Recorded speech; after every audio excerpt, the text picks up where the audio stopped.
If you are one of those history lovers who can't have enough palace intrigue, backstabbing, civil war, you have to look into the history of the Seleucid Empire.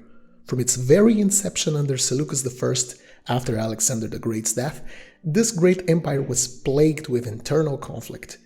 Add to that the great number of enemies that surrounded the state, and piece by piece, from the 3rd to the 1st century BC, we see it slowly crumble. Despite its unstable nature, the Seleucids produced some of the most impressive pieces of numismatic art of the ancient world. So today, let's have a look at some of these beauties. We are joined once more by the Medicus Collection. Its owner kindly put together a selection of 4 coins dated to the 2nd century BC, from a series of different characters that fought for power in the free-for-all that was Seleucid Empire at the time. His collection not only is focused on representing as many of the historical characters of the period as possible, but also getting coins of remarkable quality. So thank you very much for the Medicus Collection for filming us these lovely coins. Earlier in its history, the Seleucid Empire maintained the Attic standard established by Alexander the Great, at first striking gold and silver coins of Macedonian design, that is, mainly with the classical images of Heracles and Zeus for the silver pieces and the Athena Nike types for gold. We can distinguish coins struck by the Seleucids by certain mint marks, but I won't enter much into detail here. Soon after, we start seeing native designs emerge, making direct reference to the Seleucid royal dynasty.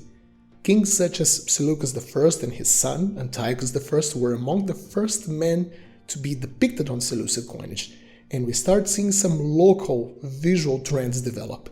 In particular is the extensive use of Apollo, the patron deity of the Seleucids, as a symbol of royal power, as well as the anchor, the elephant, and a horned horse, likely a representation of Bucephalus, Alexander's stallion.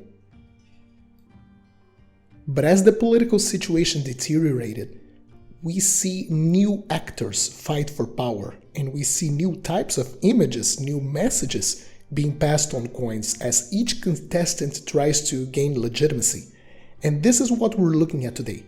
Let's look at 4 coins from 4 different characters and see how each of them sends a very distinct message through their coins. We start by Demetrius II, also known as Demetrius Nicator or Victorious.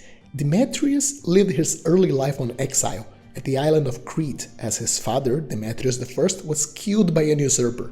The life of Demetrius II was really eventful. He and his close circle took advantage of a war between the Seleucids and the Ptolemaic kingdom of Egypt and invaded with his own army, allying himself with Ptolemy and reclaiming the empire lost by his father.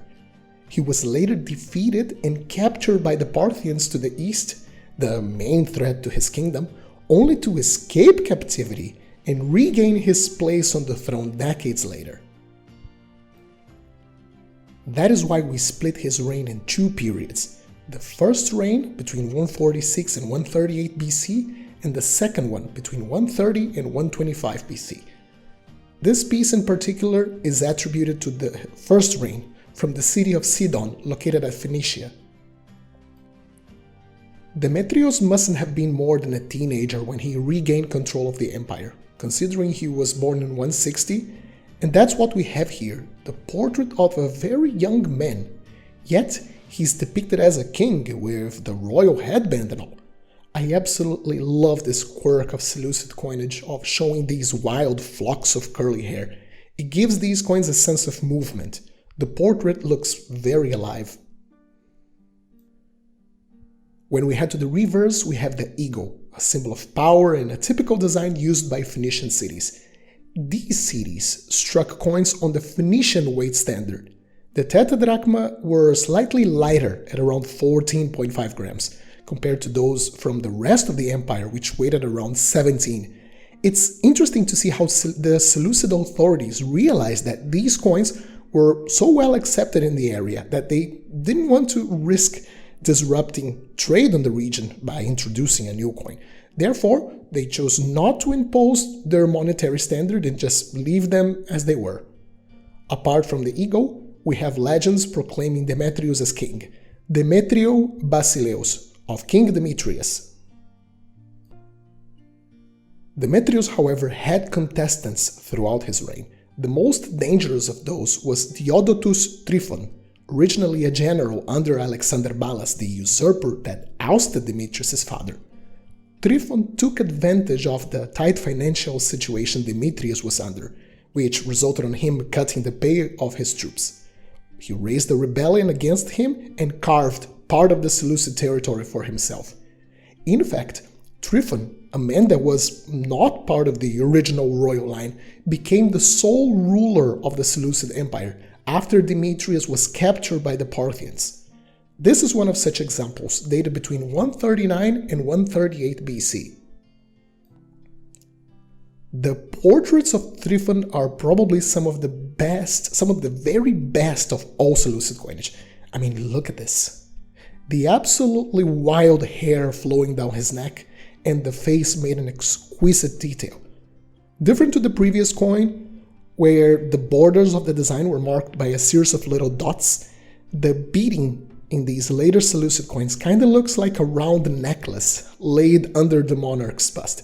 It helps draw the attention to the viewer towards the center of the portrait, and in my opinion, it helps to give a sense of volume to the design. It makes the bust pop out of the flan even more. On the reverse, we have this very complex looking helmet. Some claim this is a Macedonian helmet, while others argue this is a Cretan helmet. Many of the Cretan soldiers that served under Demetrius defected to Tryphon, so a Cretan helmet on these coins that were most certainly used to pay for his troops would be a very smart propaganda move.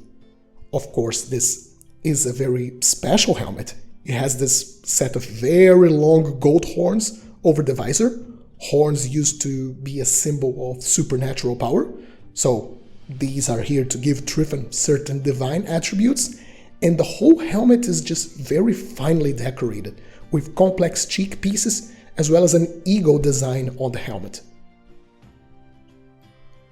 The whole design is circled by an oak wreath, and the legends read Basileus Trypho Autokratoros, or of King Tryphon, he who rules by himself. Theodotus gave himself this title, Tryphon Autokrator, which has a very interesting translation. You see, Tryphon comes from the word tryphe, which means luxury, and at first this might sound like an odd name for a leader. The luxurious autocrat? But we need to consider the way they used to see this word back then. Luxurious could be interpreted as wealthy, resourceful, someone who rewards his followers very well. So Theodotus Tryphon was simply that, Theodotus, the generous leader. But in the Seleucid Game of Thrones, you only get to stay in the throne for a little while before you're killed off. Demetrius had a brother, Antiochus VII. Once his brother was captured by the Parthians, Antiochus took over, and one of his first objectives during his reign was to defeat Tryphon and reunify the Seleucid kingdom under one ruler. And so he did. He quickly dispatched Tryphon. Antiochus VII is considered by many to be the last true great Seleucid monarch. He reunified the empire under his sole rule. He managed to submit a revolt from the Jews in Jerusalem and come up with a reasonably peaceful agreement, establishing a new vassal Jewish kingdom and ending that war. And he even managed to conduct a highly successful campaign against the Parthians, retaking much of Mesopotamia. The Tetradrachma of Antiochus VII is actually, it's interesting. These are among some of the most common big Seleucid silver pieces. So this might be your best bet to enter into this very exclusive niche of Greek numismatics. This lovely piece on the obverse follows the typical Seleucid formula. The circular necklace-like beading serving as a border, and the lovely bust of Antiochus wearing the royal diadem.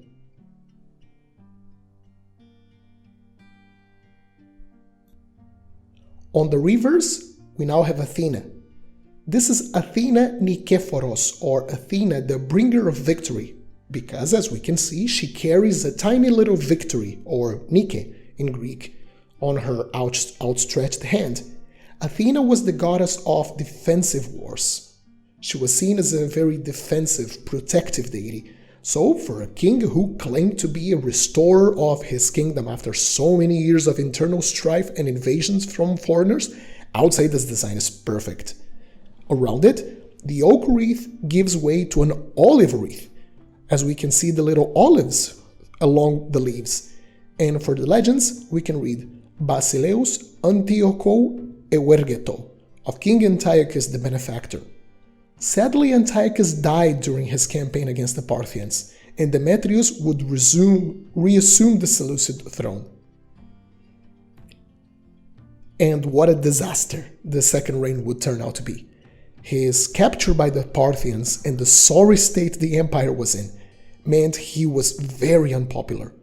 The main province of the empire, Syria, rose in revolt against him in 128 BC, and his very wife put her son as an usurper on the throne.